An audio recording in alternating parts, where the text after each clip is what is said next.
Oi gente, Amanda falando aqui, tudo bem?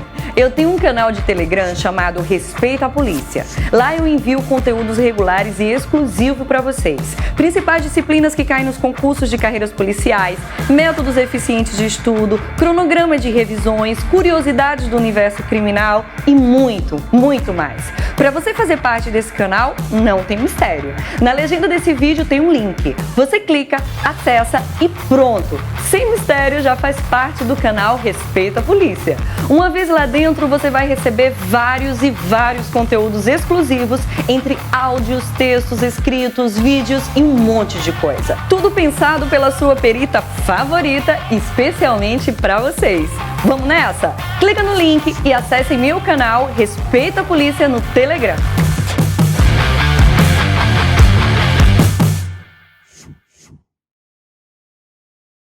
Oi gente, eu não costumo comentar casos que ainda estão em andamento, vocês já sabem, né? Eu já falei muito aqui. Mas hoje eu vou abrir uma exceção.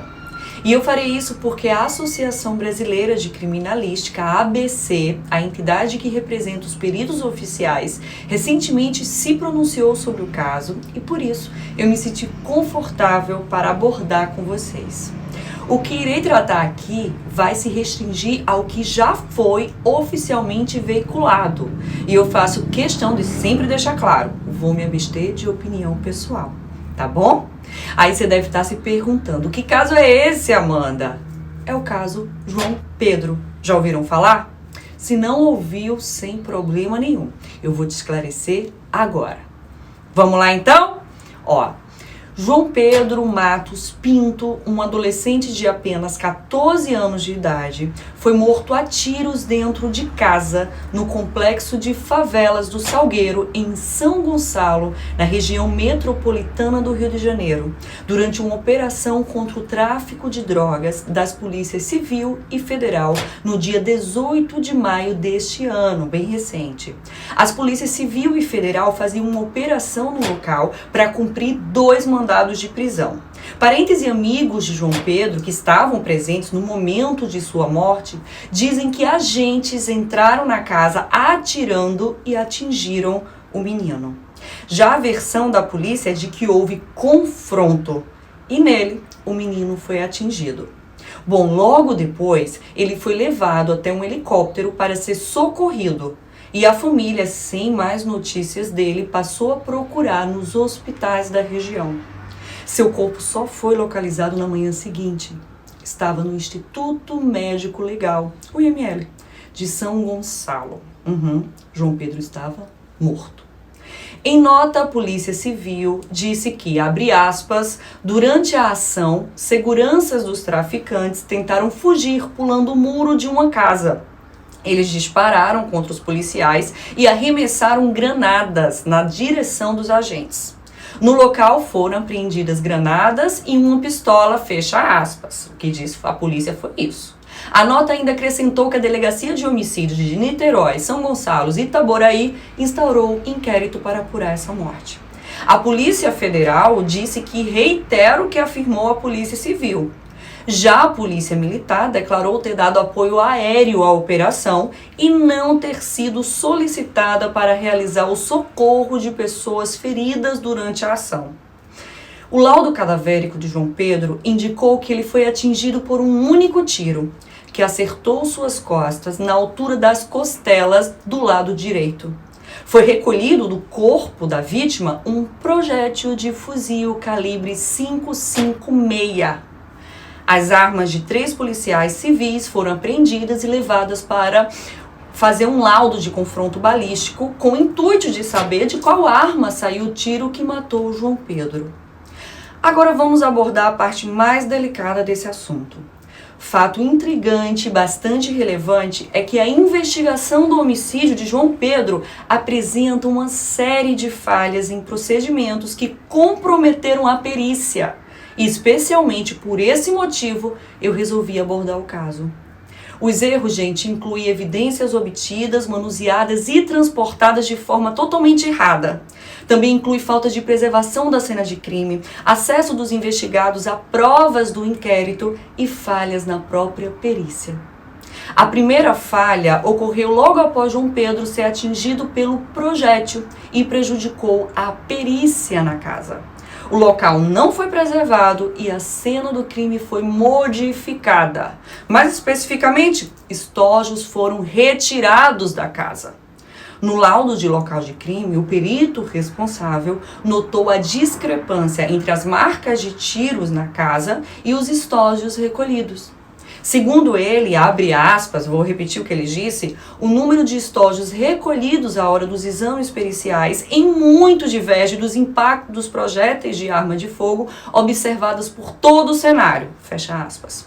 Os estojos, gente, só apareceram uma semana após o crime, quando os 3 policiais investigados voltaram à delegacia para prestar novos esclarecimentos e entregaram, pasmem, 19 estojos 556 da marca CBC.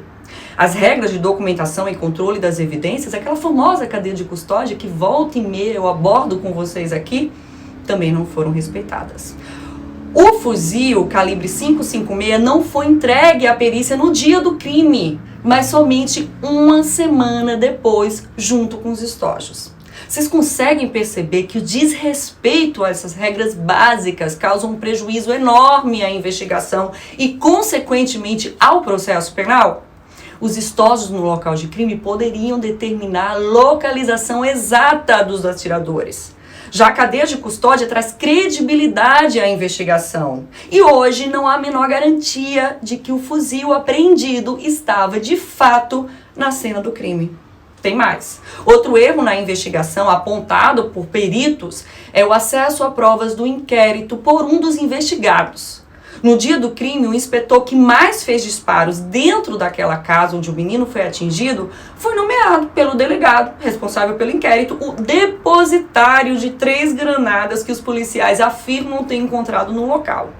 Os explosivos foram apresentados pelos agentes como provas de que havia traficantes na casa onde João Pedro foi morto.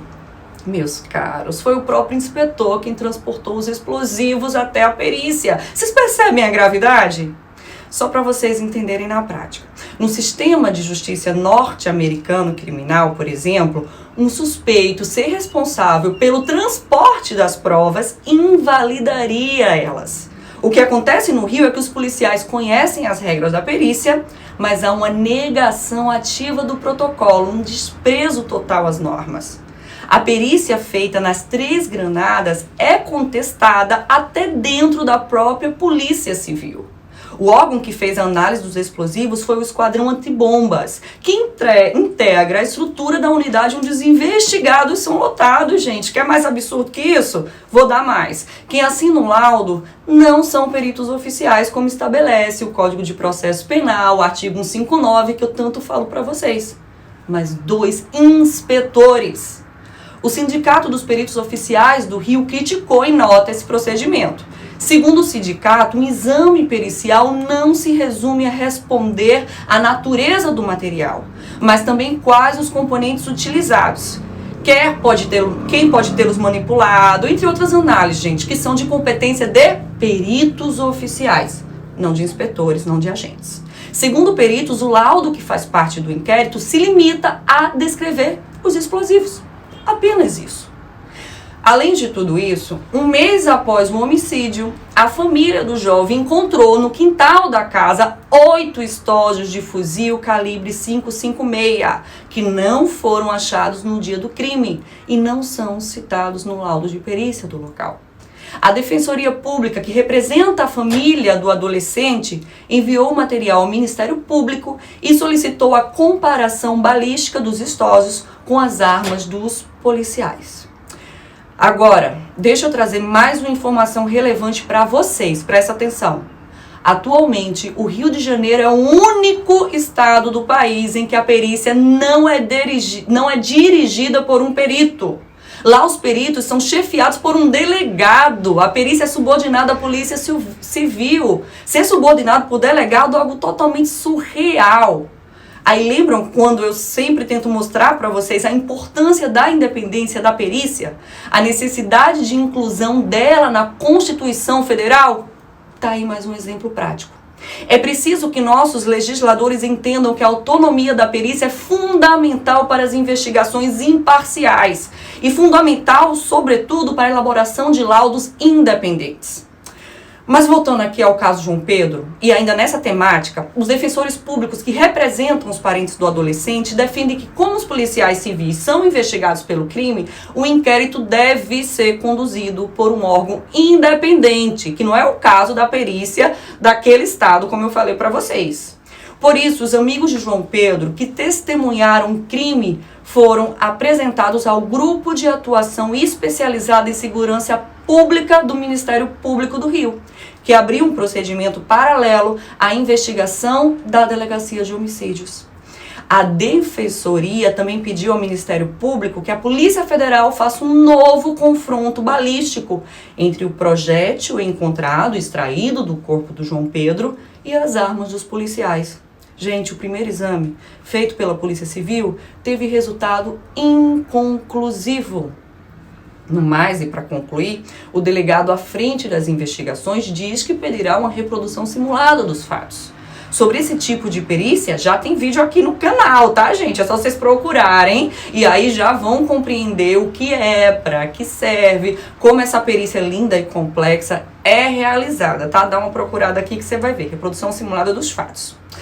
Gente, tanta coisa para se falar, eu só espero que esse vídeo tenha sido esclarecedor para vocês, principalmente sobre a necessidade da independência dos órgãos periciais. Cobrem isso dos políticos. Qualquer dúvida vocês já sabem, é só deixar aqui nos comentários, tá? E de forma nenhuma eu tô aqui para criticar a perícia do Rio de Janeiro, de forma nenhuma. Ela é incrível, como tantas outras no Brasil todo. O problema é a forma que ela está sendo chefiada, a forma onde ela está inserida. Isso pode comprometer, e eu dei tantos exemplos práticos agora, a investigação e, consequentemente, a justiça real que a sociedade tanto busca. Tá bom? Mais uma vez, cobrem dos políticos. A gente precisa de uma perícia autônoma, independente. E um dos motivos é justamente esse, a total imparcialidade das provas. Beijão pra vocês, gente, e até a próxima.